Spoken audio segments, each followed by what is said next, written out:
I'm Sidnee Michelle for Black Film and TV. Thank you guys for your time today on this wonderful Saturday.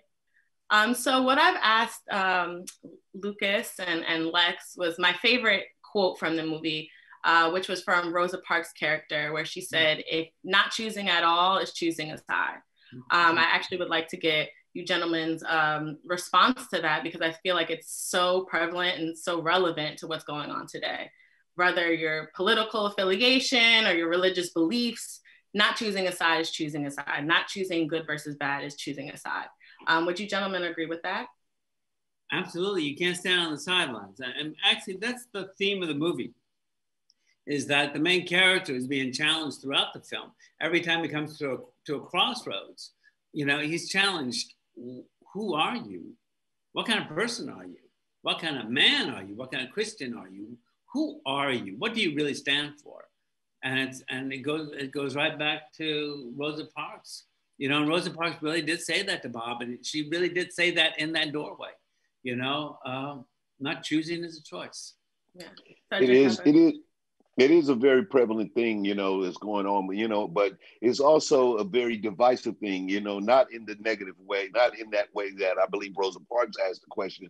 But when you look at it nowadays, people are asked literally to draw hard lines in the sand almost about everything that they do in life, that they have to say, I'm either this or I'm that. I'm either blue or I'm red. Really we live in a world where we actually mix a lot of our thoughts. Some of us are conservative but liberal, and we not just liberal. And so these are the kind of things that I feel like could be dangerous. But yes, you cannot not make a decision. No, that's for sure.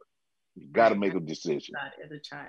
Definitely. Well, Cedric, I loved your character as well. And I feel like he represented something that is so important both to the civil rights era and to today's era with political activism, which is the church, whether it be your belief system or just a place of refuge, a place of encouragement. Do you agree that the church still kind of holds that place, when protesting, when fighting for social justice and so on and so forth? Yeah, I think so. I think, of course, in those times, it was even more prevalent because the pulpit was the real main platform to really talk about these things. Now, social media is. So, people kind of it's first more important to kind of go to the social media of it all. But what I thought it represented was how people of like spirit, like-mindedness had a place where they could gather, where they could be in a space where someone was in charge, someone was willing to lead the charge, and also where you understood that what your messaging was and what you believed in was supported by others, and that's what the church should be, and continues to be. Definitely. Barry, I wanted to ask you, I just feel like you continuously work with Spike Lee on so many movies that are prevalent to our culture. And I don't think this will be any different. Tell me a little bit about just where you draw the inspo to continuously keep producing these amazing cultural movies. Well, there is no shortage of subjects. There's no shortage of things you can say. And, I think that one thing that both Spike and I drew us together when we were young and first knew each other. We've known each other 40 years now, and was two things really, was our love of entertainment, because we just loved entertainment for entertainment. If you could entertain, wow. Right. And there wasn't a lot of people in the independent film world in New York City that kind of respected that.